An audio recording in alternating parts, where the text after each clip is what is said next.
MCQ সিরিজের video number 10-এ তোমাদের সবাইকে স্বাগত।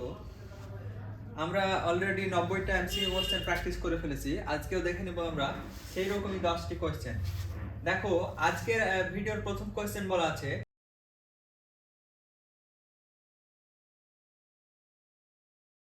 পাঁচ বছরের মোট সুদ আসলের 1/5 হলে বার্ষিক সরল সুদের হার হলো কত? এখন আমরা যদি আসল পি ধরি, আসল পি আর রেট অফ ইন্টারেস্ট বা সুদের হার যদি x% ধরি, তাহলে এখান থেকে আমরা জানি সরল সুদ যেটা হয় i = p x t by 100। এটা হয়ে গেল আসল মানে সরল সুদ। কোশ্চেনে বলা আছে টাইম হচ্ছে 5 বছর আর রেট অফ ইন্টারেস্ট বা সুদের হার আমরা ধরেছি x%। তাহলে এখানে লিখতে পারি আমরা p x into 5 by 100। এটা ইজ ইকুয়াল টু বলা আছে আসলের 1/5। তাহলে এটা ইজ ইকুয়াল টু হয়ে যাবে আমাদের p by 5, যেহেতু আমরা আসল ধরেছি p। এখান থেকে আমাদের চেয়েছে সরল সুদের হার, অর্থাৎ x এর ভ্যালুটা আমাদের চেয়েছে। তাহলে দেখো, বোথ সাইডে আমাদের p আছে, তাহলে p আমরা কেটে দিলাম।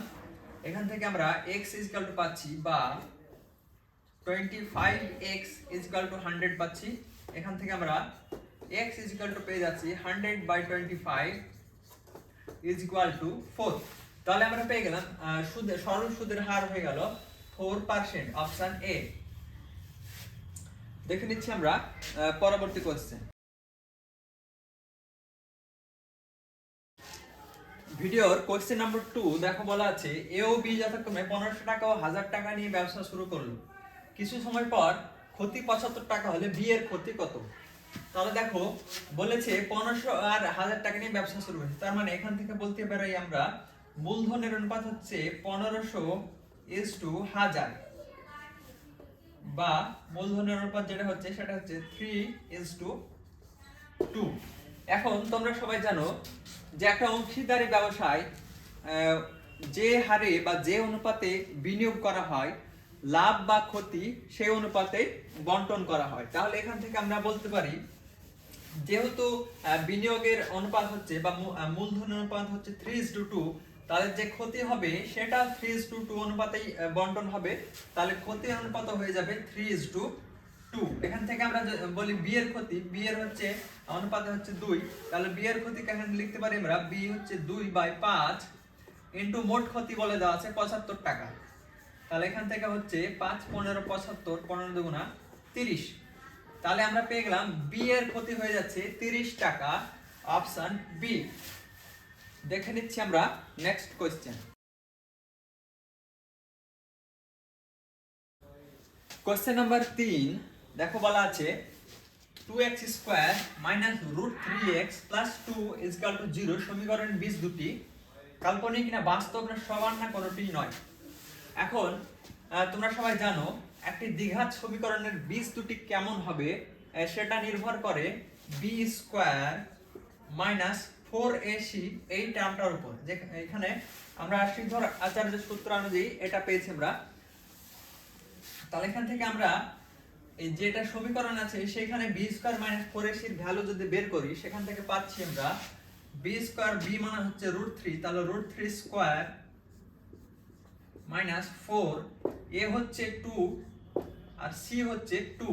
তাহলে এখান থেকে পাচ্ছি আমরা 3 - 8 = -5। এখন তোমরা দেখছো যে b² - 4ac এই টার্মটার মান হয়ে গেল নেগেটিভ, মানে 0 থেকে ছোট। তোমরা জানো b² - 4ac টার্মটার মান যদি 0 থেকে ছোট হয়ে যায়, তাহলে সমীকরণের কোনো বীজ পাওয়া যায় না, বীজ বা আমরা বলতে পারি বীজগুলো কাল্পনিক। তাহলে অপশন যেটা উত্তর হচ্ছে সেটা হচ্ছে অপশন এ, বীজগুলো হবে কাল্পনিক। দেখে নিচ্ছি আমরা নেক্সট কোশ্চেন।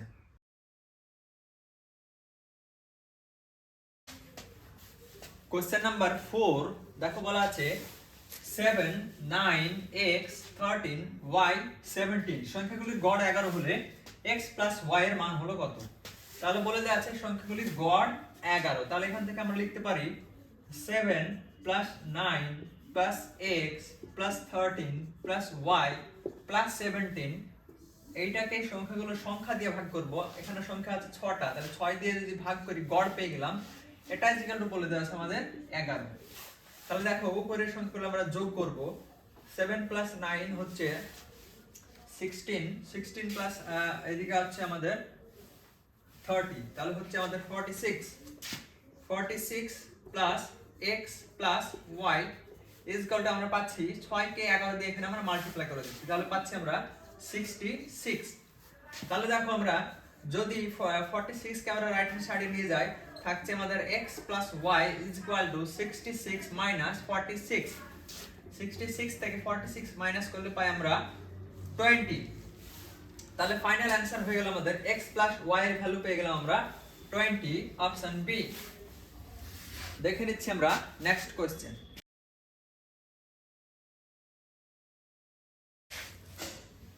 কোশ্চেন 5 দেখো বলা আছে ও কেন্দ্রীয় বৃত্তের AB ও CD দুটো সমান যে অ্যাঙ্গেল AOB 60 ডিগ্রি এবং CD 10 সেমি হলে OD এর দৈর্ঘ্য কত? তাহলে AB আর CD একটি বৃত্তের সমান দুটি জ্যা, অ্যাঙ্গেল AOB বলে দেওয়া আছে, আর CD মানে একটা জ্যায়ের দৈর্ঘ্য বলে দেওয়া আছে, মানে দুটো জ্যায়ের দৈর্ঘ্য বলে দেওয়া আছে, যেহেতু দুটো জ্যা সমান। এখন তোমরা জানো সমান দৈর্ঘ্যের দুটি জ্যা বৃত্তে যে কোণ উৎপন্ন করে, বৃত্তের কেন্দ্রে যে কোণ উৎপন্ন করে সে দুটো হয় সমান কোণ, অর্থাৎ বিপ্রতীপ কোণ হয়। তাহলে AB জ্যা বৃত্তের কেন্দ্রে কোণ উৎপন্ন করেছে অ্যাঙ্গেল AOB, অ্যাঙ্গেল AOB, আর CD জ্যা বৃত্তের কেন্দ্রে উৎপন্ন করেছে COD। এই দুটো কোণ সমান হবে, বিপ্রতীপ কোণ হবে বা সমান হবে। তাহলে এখান থেকে আমরা কি বলতে পারি, যেহেতু অ্যাঙ্গেল AOB বলে দেওয়া আছে 60 ডিগ্রি, তাহলে এখান থেকে আমরা পাচ্ছি অ্যাঙ্গেল COD এর মানও হয়ে যাচ্ছে 60 ডিগ্রি। এখন দেখো কেন্দ্র, এই যে কেন্দ্র থেকে C পর্যন্ত যে দূরত্বটা আছে সেটা হচ্ছে বৃত্তের ব্যাসার্ধ। অনুরূপভাবে কেন্দ্র থেকে D পর্যন্ত যে দূরত্ব সেটাও হচ্ছে বৃত্তের ব্যাসার্ধ, অর্থাৎ OC আর OD এই দৈর্ঘ্য দুটো হচ্ছে সমান।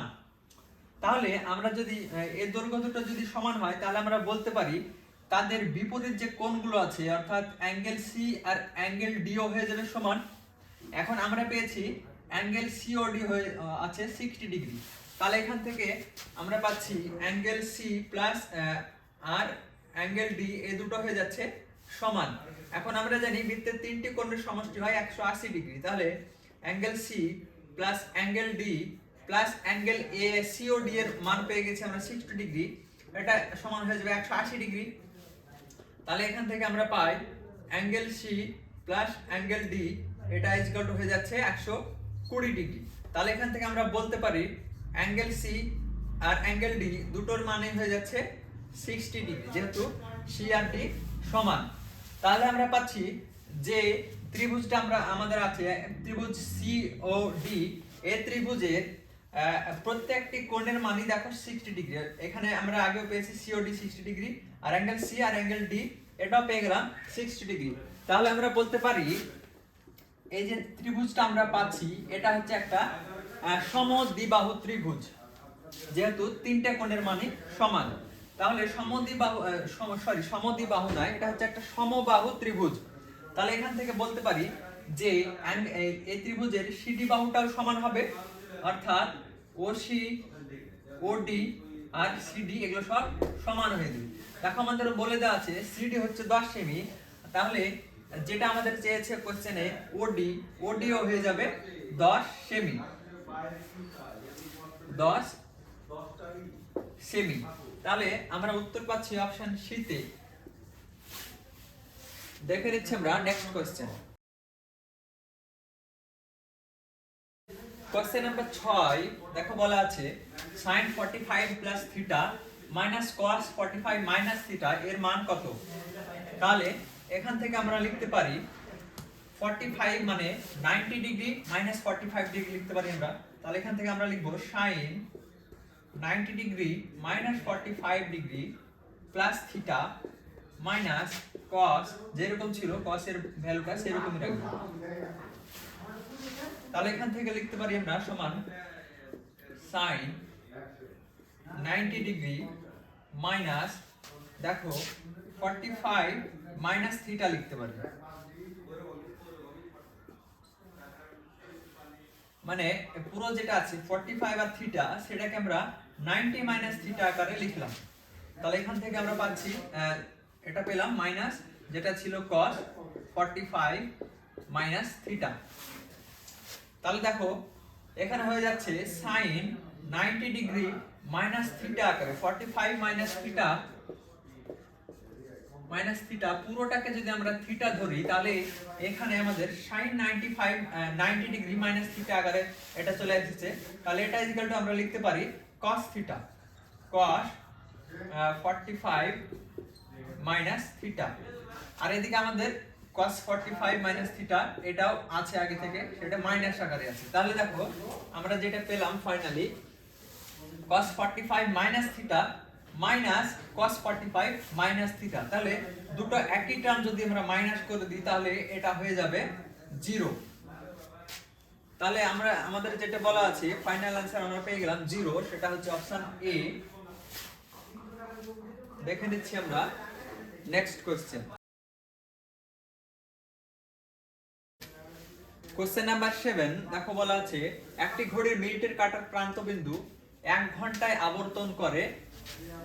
এখানে কোণ দেওয়া আছে, রেডিয়ানে কোণের মানগুলো দেওয়া আছে। তাহলে 1 ঘন্টায় কত কোণ বা কত ডিগ্রি অ্যাঙ্গেল মুভ করছে বা আবর্তন করছে। তাহলে এখন আমরা যদি একটা মিনিটের কাঁটা ধরি, এখানে 12টা থেকে যদি শুরু হয় তাহলে মিনিটের কাঁটাটা 1 ঘন্টায় ঘুরে পুরোটা ঘুরে এসে আবার 12টাতে শেষ হবে। মানে কি 12টা থেকে শুরু হয়ে পুরোটা ঘুরে আবার সে 12টাতে এসে দাঁড়াবে 1 ঘন্টা পর। তাহলে টোটাল যে পথ অতিক্রম করলো সেটা হলো 360 ডিগ্রি। 360 ডিগ্রি। তাহলে 1 ঘন্টা পর অতিক্রান্ত পথ আমরা ডিগ্রি এককে পেয়ে গেলাম 360 ডিগ্রি। এখান থেকে আমাদের চেয়েছে রেডিয়ানে। এখন তোমরা জানো 360 সমান হচ্ছে 2 পাই রেডিয়ান, 2 পাই রেডিয়ান। তাহলে আমরা উত্তর যেটা পাচ্ছি সেটা হচ্ছে অপশন ডি 2 পাই রেডিয়ান। দেখে নিচ্ছি আমরা নেক্সট কোশ্চেন। কোশ্চেন নাম্বার 8 দেখো বলা আছে 16 15 17 16 15 x 19 17 14 তথ্যের সংখ্যাগুরু মান 15 হলে x হলো কত। এখন তোমরা জানো কোন তথ্যের সংখ্যাগুরু মান সেটাই হয় যেটার পরিসংখ্যা সবথেকে বেশি আছে। তাহলে দেখো এই যে তথ্য দেওয়া আছে সেখানে 16 আছে দুটো, 17 আছে দুটো, আর আমাদের 15 আছে দুটো, আর এখানে 19 আর 14 এটা আছে একটা একটা করে, এটা একটা একটা করে আছে। তাহলে দেখো তিনটে টার্ম দুটো করে আছে 16 17 15। তাহলে সংখ্যাগুরু সেই সংখ্যাটা হবে যে সেই পরিসংখ্যাটা হবে যেটা বারবার রিপিট হয়েছে বা ম্যাক্সিমাম বার রিপিট হয়েছে। দেখো তাহলে যদি আমরা 15 সংখ্যাগুরু হয় তাহলে এখানে মিনিমাম আর একটা 15 লাগবে, যেহেতু 16 17 এগুলো দুটো করে আছে। তাহলে 15 যদি সংখ্যাগুরুর মান বলে দেওয়া আছে তাহলে 15 নিশ্চয়ই এদের থেকে বেশি হবে। তাহলে এখানে x এর জায়গায় যদি আমরা 15 লিখে দিই তাহলে এই তথ্যে দেখো সবগুলো দুটো আছে, 19 14 একটা আছে, কিন্তু 15 হয়ে যাচ্ছে তিনটে। তাহলে সেক্ষেত্রে আমরা বলতে পারবো যে এই তথ্যের সংখ্যাগুরু মান হচ্ছে 15। তাহলে আমরা x এর জায়গায় যদি 15 লিখি তাহলে সেটা আমরা বলতে পারছি। তাহলে আমাদের উত্তর হয়ে যাচ্ছে x এর ভ্যালু হয়ে গেল 15, অপশন বি। দেখে নিচ্ছি আমরা নেক্সট কোশ্চেন।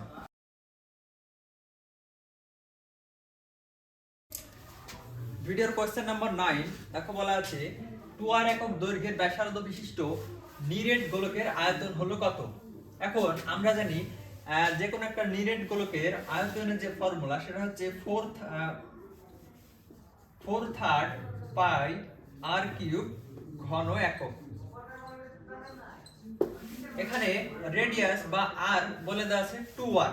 রেডিয়াসটা এখানে যদি r1 ধরি তাহলে r1 বলে দেওয়া আছে আমাদের 2r, তাহলে এখান থেকে লিখতে পারি 4/3 পাই 2r তার কিউব ঘন একক। এখান থেকে আমরা লিখতে পারি 4/3 পাই 2 এর কিউব হয়ে যাচ্ছে আমাদের 8 ইন্টু আর কিউব, এটা ঘন একক। এখান থেকে দেখো 4 8টা হয়ে যাচ্ছে 32, তাহলে লিখতে পারি আমরা 32 আর কিউবটা সামনে লিখলাম, পাইটা পরে বা নিচে আমাদের 3 ছিল। তাহলে দেখো আমরা যে ফাইনাল অ্যান্সার হয়ে গেল, আয়তন পেলাম আমরা 32 আর কিউব বাই 3 ইন্টু পাই ঘন একক। এটা পাচ্ছি আমরা অপশন এ তে। তাহলে উত্তর হয়ে যাচ্ছে আমাদের অপশন এ 32 আর cube by 3 pi 3 into pi ঘন একক। এটা হয়ে যাচ্ছে আয়তন। দেখে নিচ্ছি আমরা নেক্সট কোয়েশ্চেন।